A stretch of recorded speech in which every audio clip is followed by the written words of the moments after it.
تلك الرسل فضلنا بعضهم على بعض منهم من كلم الله ورفع بعضهم درجات وآتينا عيسى ابن مريم البينات وأيدناه بروح القدس ولو شاء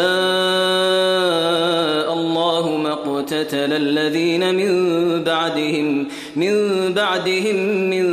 بعد ما جاءتهم البينات ولكن اختلفوا فمنهم من آمن ومنهم من كفر ولو شاء الله ما اقتتلوا ولكن الله يفعل ما يريد يا أيها الذين آمنوا أنفقوا مما رزقناكم من قبل أن يأتي يوم لا بيع فيه ولا خلة ولا شفاعة والكافرون هم الظالمون الله لا إله إلا هو الحي القيوم لا تأخذه سنة ولا نوم له ما في السماوات وما في الأرض من ذا الذي يشفع عنده إلا بإذنه يعلم ما بين أيديهم وما خلفهم ولا يحيطون بشيء من علمه إلا بما شاء وسع كرسيه السماوات والأرض ولا يؤوده حفظهما وهو العلي العظيم لا إكراه في الدين قد تبين الرشد من الغي فمن يكفر بالطاغوت ويؤمن بالله فقد استمسك بالعروة الوثقى لا انفصام لها والله سميع عليم الله ولي الذين آمنوا يخرجهم من الظلمات إلى النور والذين كفروا أولياؤهم الطاغوت يخرجونهم من النور إلى الظلمات أولئك أصحاب النار هم فيها خالدون ألم تر إلى الذي حاج إبراهيم في ربه أن آتاه الله الملك إذ قال إبراهيم ربي الذي يحيي ويميت قال أنا أحيي وأميت قال إبراهيم فإن الله يأتي بالشمس من المشرق فأت بها من المغرب فبهت الذي كفر والله لا يهدي القوم الظالمين أو كالذي مر على قرية وهي خاوية على عروشها قال أنى يحيي هذه الله بعد موتها فأماته الله 100 عام ثم بعثه قال كم لبثت قال لبثت يوما أو بعض يوم قال بل لبثت 100 عام فانظر إلى طعامك وشرابك لم يتسنه وانظر إلى حمارك ولنجعلك آية للناس وانظر إلى العظام كيف ننشزها ثم نكسوها لحما فلما تبين له قال أعلم أن الله على كل شيء قدير وإذ قال إبراهيم رب أرني كيف تحيي الموتى قال أولم تؤمن قال بلى ولكن ليطمئن قلبي قال فخذ 4 من الطير فصرهن إليك ثم اجعل على كل جبل منهن جزءا ثم ادعهن يأتينك سعيا واعلم أن الله عزيز حكيم مثل الذين ينفقون أموالهم في سبيل الله كمثل حبة أنبتت 7 سنابل في كل سنبلة 100 حبة والله يضاعف لمن يشاء والله واسع عليم الذين ينفقون أموالهم في سبيل الله ثم لا يتبعون ما أنفقوا منا ولا أذى لهم أجرهم عند ربهم ولا خوف عليهم ولا هم يحزنون قول معروف ومغفرة خير من صدقة يتبعها أذى والله غني حليم يا أيها الذين آمنوا لا تبطلوا صدقاتكم بالمن والأذى كالذي ينفق ماله رئاء الناس ولا يؤمن بالله واليوم الآخر فمثله كمثل صفوان عليه تراب فأصابه وابل فتركه صلدا لا يقدرون على شيء مما كسبوا والله لا يهدي القوم الكافرين ومثل الذين ينفقون أموالهم ابتغاء مرضات الله وتثبيتا من أنفسهم كمثل جنة بربوة أصابها وابل فآتت أكلها ضعفين فإن لم يصبها وابل فطل والله بما تعملون بصير أيود أحدكم أن تكون له جنة من نخيل وأعناب تجري من تحتها الأنهار له فيها من كل الثمرات وأصابه الكبر وله ذرية ضعفاء فأصابها إعصار فيه نار فاحترقت كذلك يبين الله لكم الآيات لعلكم تتفكرون يا أيها الذين آمنوا أنفقوا من طيبات ما كسبتم ومما أخرجنا لكم من الأرض ولا تيمموا الخبيث منه تنفقون ولستم بآخذيه إلا أن تغمضوا فيه واعلموا أن الله غني حميد الشيطان يعدكم الفقر ويأمركم بالفحشاء والله يعدكم مغفرة منه وفضلا والله واسع عليم يؤتي الحكمة من يشاء ومن يؤت الحكمة فقد أوتي خيرا كثيرا وما يذكر إلا أولو الألباب وما أنفقتم من نفقة أو نذرتم من نذر فإن الله يعلمه وما للظالمين من أنصار إن تبدوا الصدقات فنعما هي وإن تخفوها وتؤتوها الفقراء فهو خير لكم ويكفر عنكم من سيئاتكم والله بما تعملون خبير ليس عليك هداهم ولكن الله يهدي من يشاء وما تنفقوا من خير فلأنفسكم وما تنفقون إلا ابتغاء وجه الله وما تنفقوا من خير يوفى إليكم وأنتم لا تظلمون للفقراء الذين أحصروا في سبيل الله لا يستطيعون ضربا في الأرض يحسبهم الجاهل أغنياء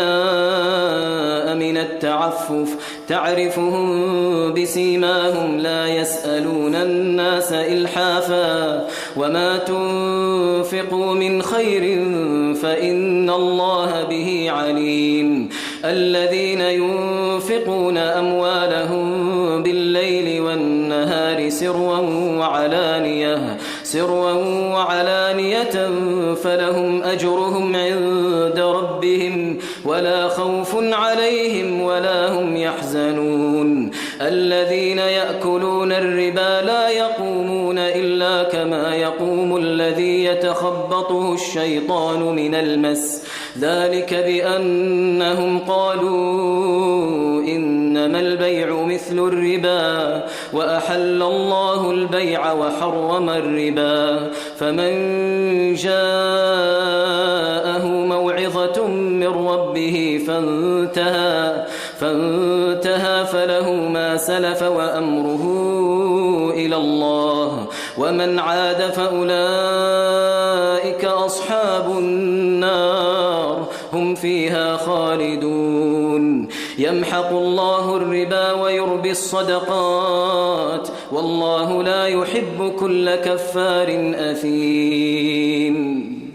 إن الذين آمنوا وعملوا الصالحات وأقاموا الصلاة وآتوا الزكاة لهم أجرهم عند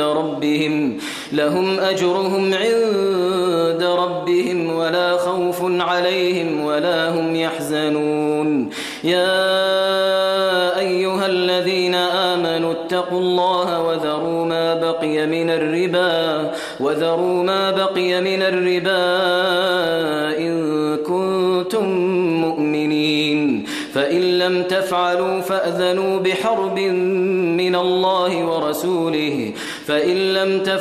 فأذنوا بحرب من الله ورسوله وإن تبتم فلكم رؤوس أموالكم لا تظلمون ولا تظلمون وإن كان ذو عسرة فنظرة إلى ميسرة وأن تصدقوا خير لكم إن كنتم تعلمون واتقوا يوما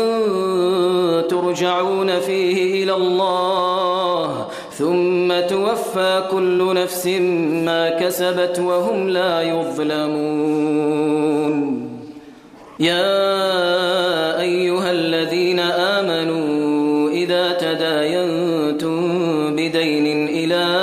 أجل مسمى فاكتبوه وليكتب بينكم كاتب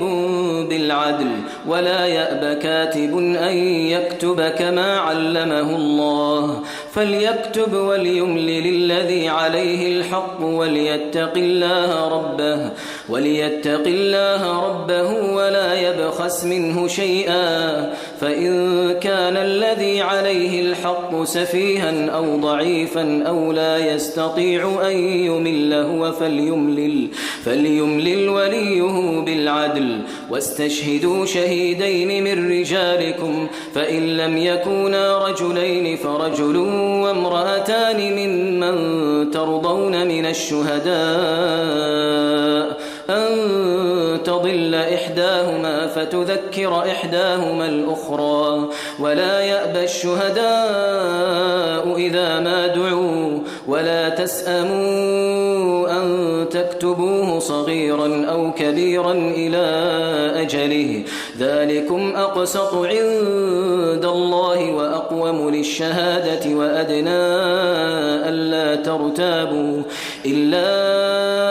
أن تكون تجارة حاضرة تديرونها بينكم فليس عليكم جناح ألا تكتبوها وأشهدوا إذا تبايعتم ولا يضار كاتب ولا شهيد وإن تفعلوا فإنه فسوق بكم واتقوا الله ويعلمكم الله والله بكل شيء عليم وإن كنتم على سفر ولم تجدوا كاتبا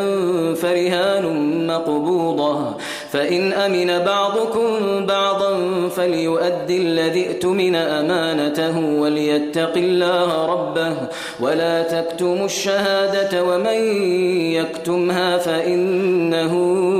آثم قلبه والله بما تعملون عليم. لله ما في السماوات وما في الأرض، وإن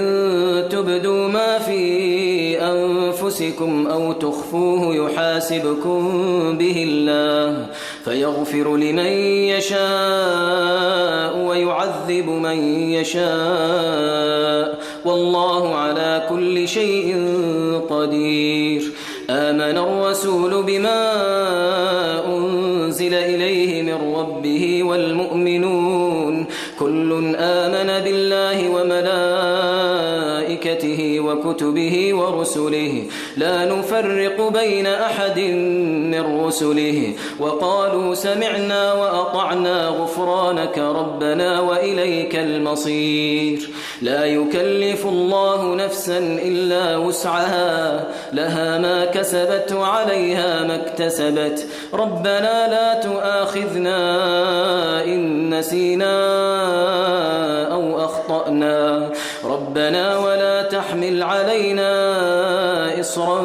كما حملته على الذين من قبلنا ربنا ولا تحملنا ما لا طاقة لنا به واعف عنا واغفر لنا وارحمنا أنت مولانا فانصرنا على القوم الكافرين.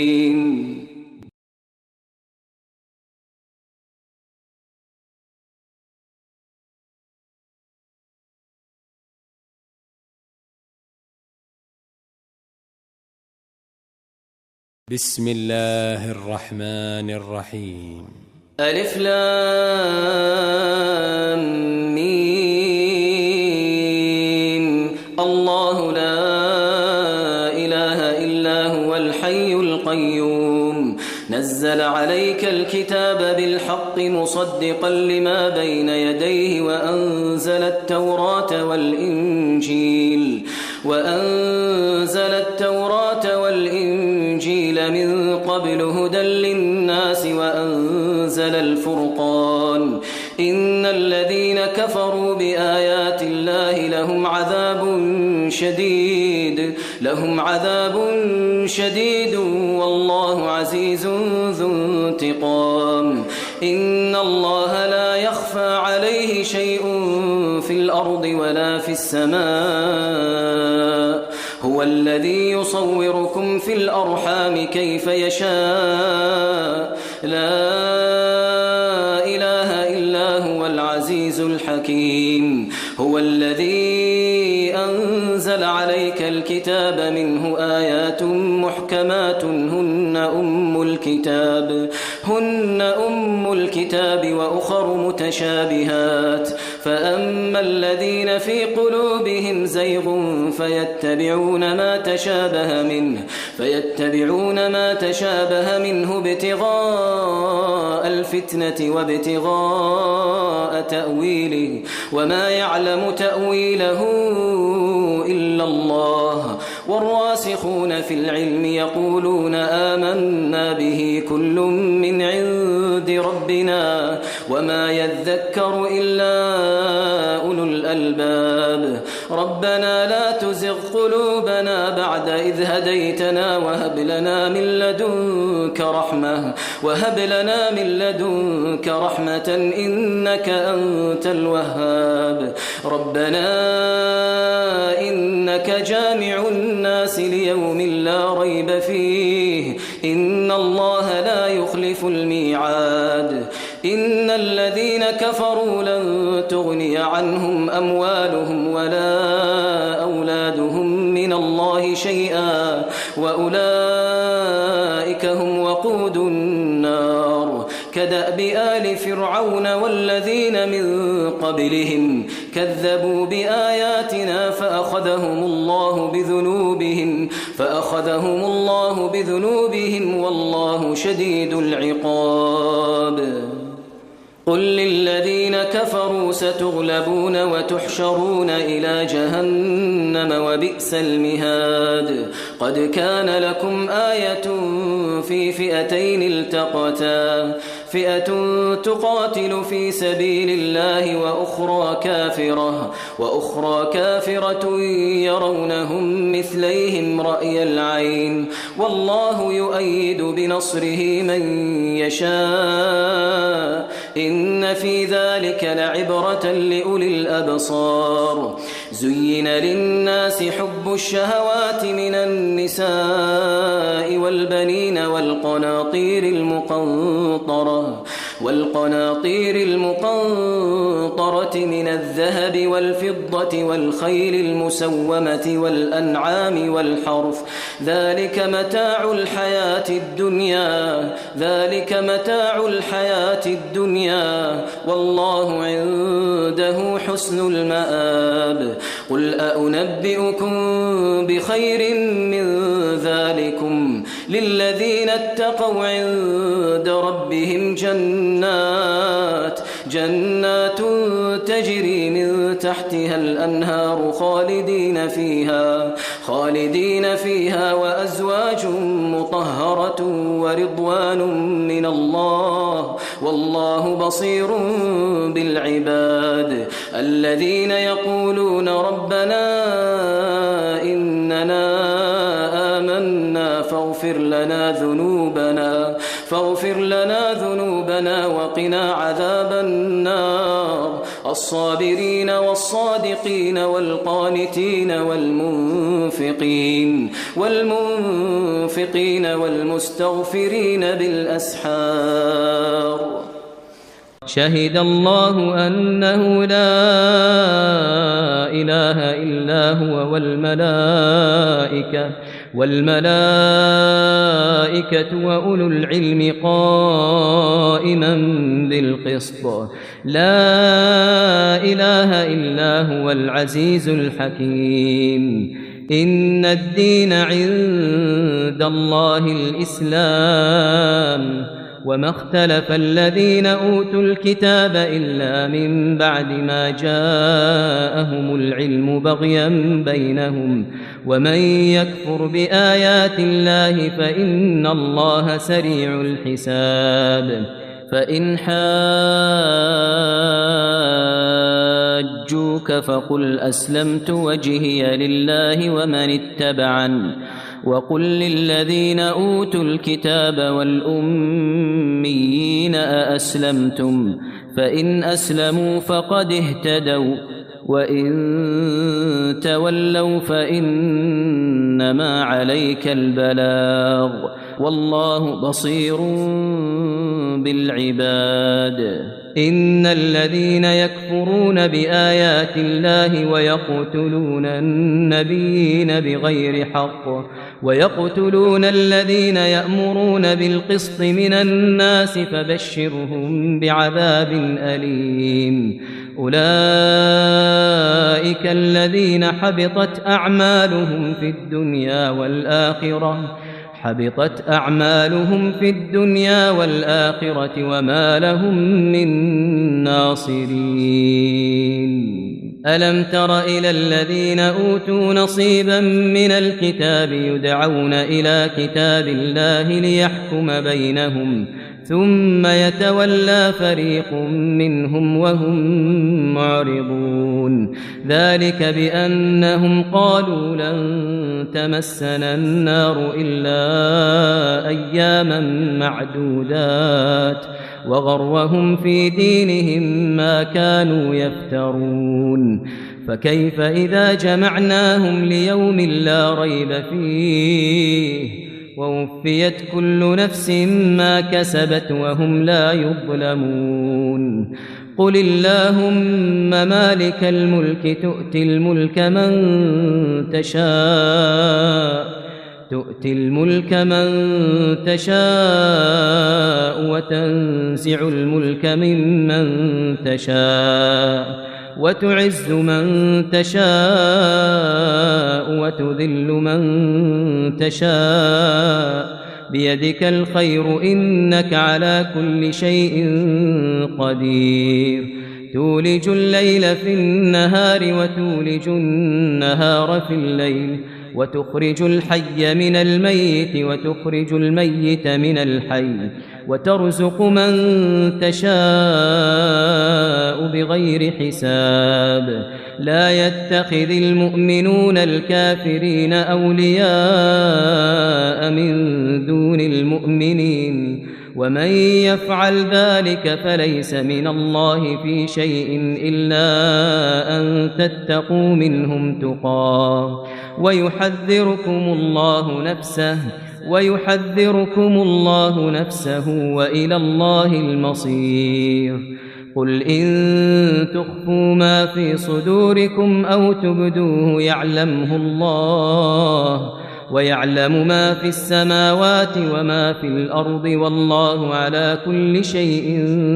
قدير يوم تجد كل نفس ما عملت من خير محضرا وما عملت من سوء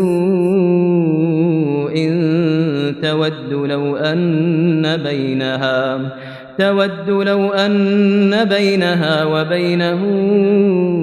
أمدا بعيدا ويحذركم الله نفسه والله رؤوف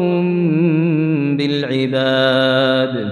قل إن كنتم تحبون الله فاتبعوني يحببكم الله ويغفر لكم ذنوبكم والله غفور رحيم قل أطيعوا الله والرسول فإن تولوا فإن الله لا يحب الكافرين إن الله اصطفى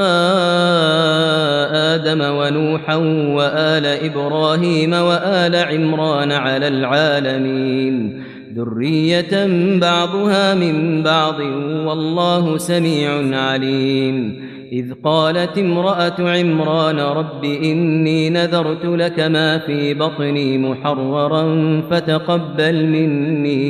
فتقبل مني إنك أنت السميع العليم فلما وضعتها قالت رب إني وضعتها أنثى والله أعلم بما وضعت وليس الذكر كالأنثى وإني سميتها مريم وإني أعيذها بك وذريتها من الشيطان الرجيم فتقبلها ربها بقبول حسن وأنبتها نباتا حسنا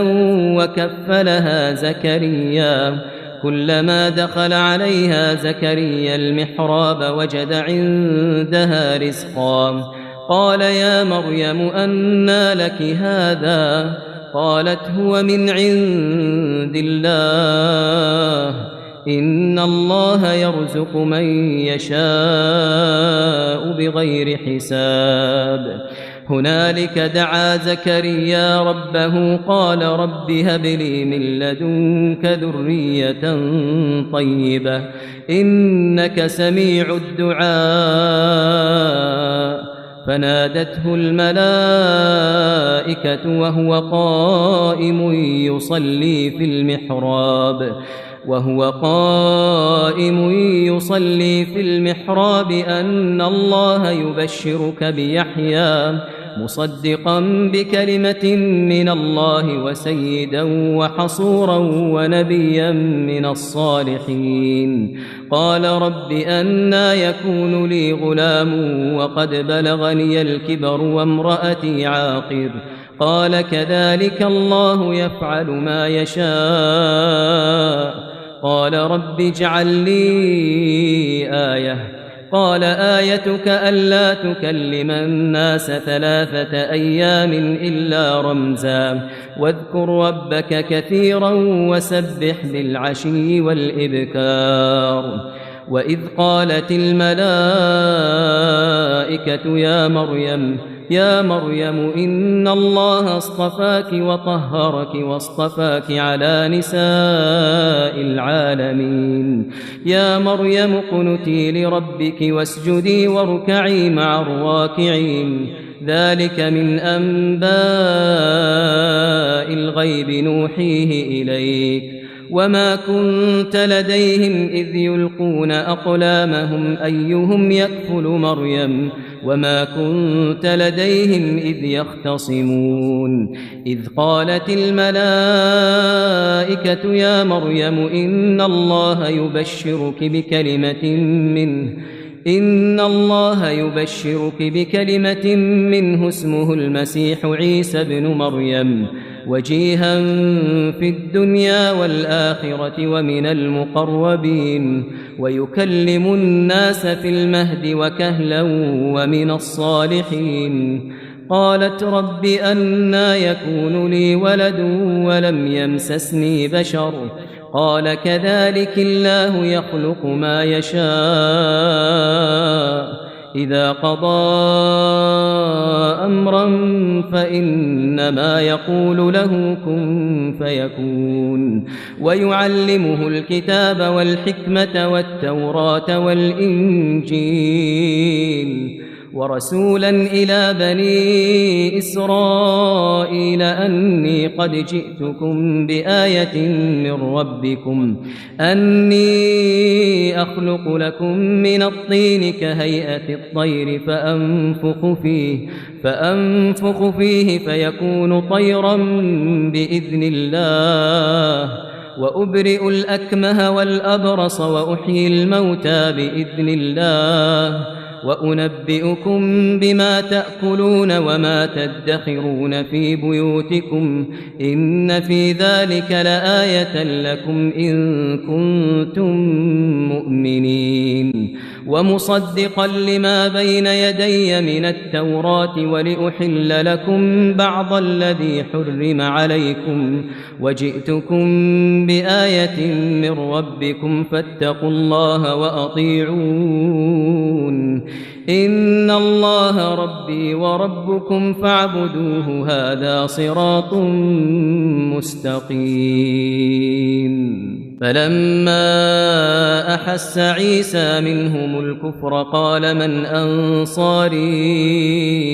إلى الله قال الحواريون نحن أنصار الله آمنا بالله واشهد بأننا مسلمون ربنا آمنا بما أنزلت واتبعنا الرسول فاكتبنا مع الشاهدين ومكروا ومكر الله والله خير الماكرين إذ قال الله يا عيسى إني متوفيك ورافعك إلي ومطهرك من الذين كفروا وجاعل الذين اتبعوك فوق الذين كفروا إلى يوم القيامة ثم إلي مرجعكم فأحكم بينكم فيما كنتم فيه تختلفون فأما الذين كفروا فأعذبهم عذابا شديدا في الدنيا والآخرة وما لهم من ناصرين وأما الذين آمنوا وعملوا الصالحات فيوفيهم أجورهم والله لا يحب الظالمين ذلك نتلوه عليك من الآيات والذكر الحكيم إن مثل عيسى عند الله كمثل آدم خلقه من تراب ثم قال له كن فيكون الحق من ربك فلا تكن من الممترين فمن حاجك فيه من بعد ما جاءك من العلم فقل تعالوا ندع أبناءنا ونساءنا ونساءكم وأنفسنا وأنفسكم ثم نبتهل فنجعل لعنة الله على الكاذبين إن هذا لهو القصص الحق وما من إله إلا الله وإن الله لهو العزيز الحكيم فإن تولوا فإن الله عليم بالمفسدين قل يا أهل الكتاب تعالوا إلى كلمة سواء بيننا وبينكم ألا نعبد إلا الله ولا نشرك به شيئا ولا يتخذ بعضنا بعضا أربابا من دون الله فإن تولوا فقولوا اشهدوا بأننا مسلمون يا أهل الكتاب لم تحاجون في إبراهيم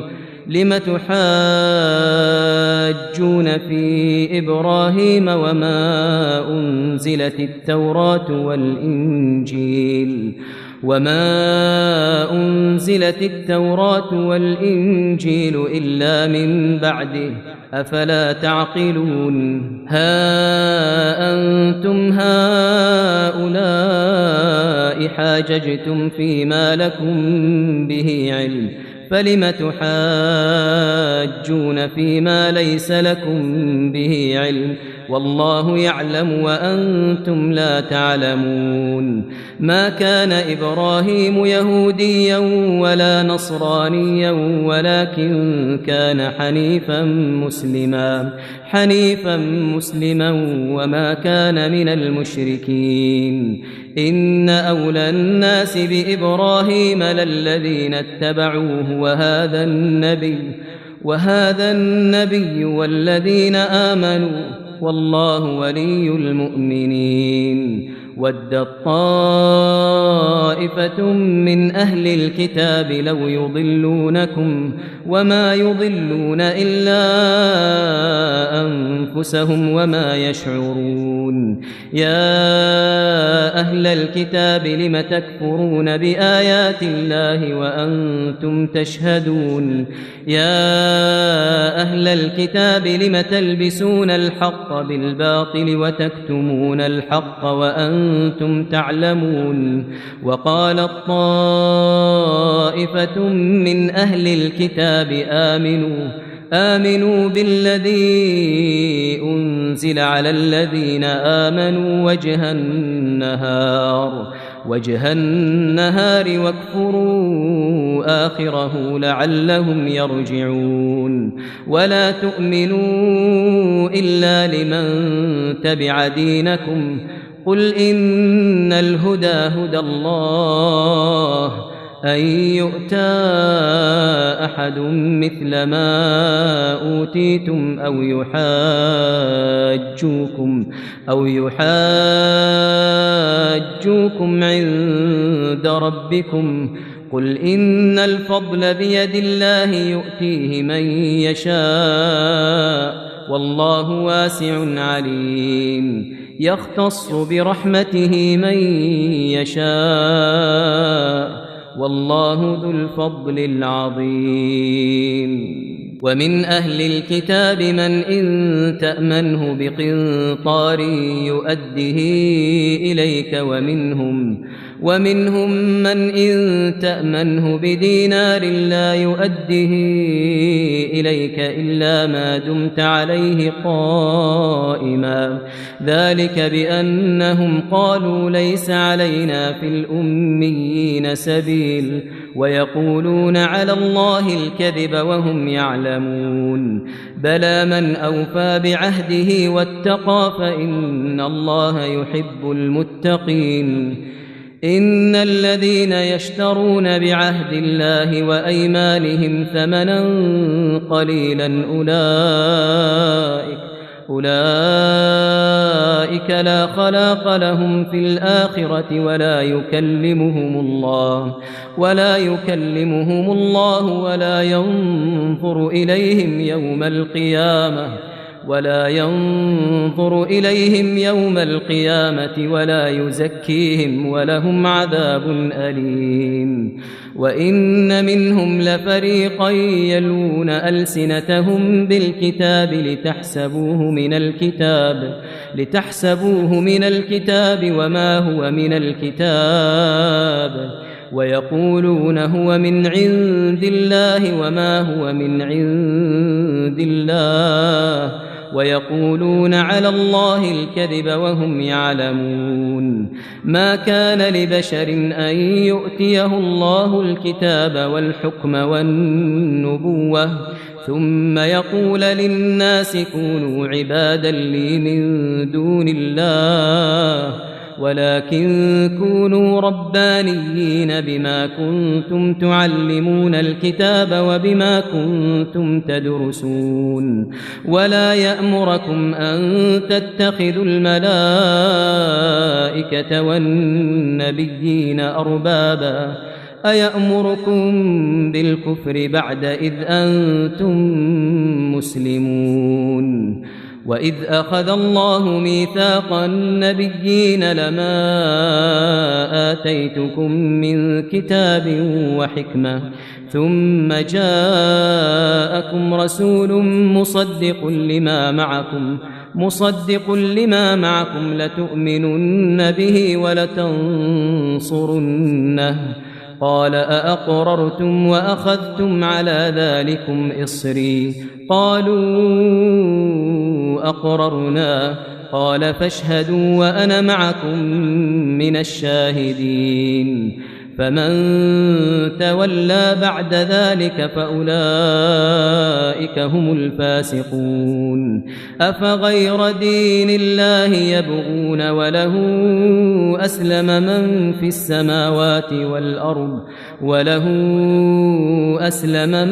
السماوات والأرض طوعا وكرها وإليه يرجعون.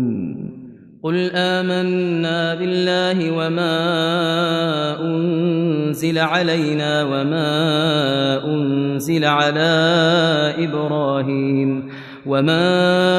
أنزل على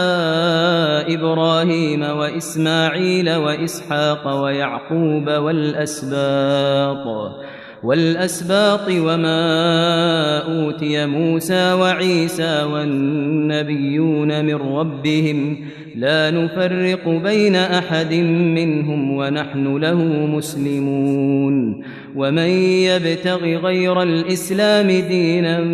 فلن يقبل منه وهو في الآخرة من الخاسرين. كيف يهدي الله قوما كفروا بعد إيمانهم وشهدوا أن الرسول حق وجاءهم البينات والله لا يهدي القوم الظالمين. أولئك جزاؤهم أن عليهم لعنة الله والملائكة والناس أجمعين خالدين فيها لا يخفف عنهم العذاب ولا هم ينظرون إلا الذين تابوا من بعد ذلك وأصلحوا فإن الله غفور رحيم.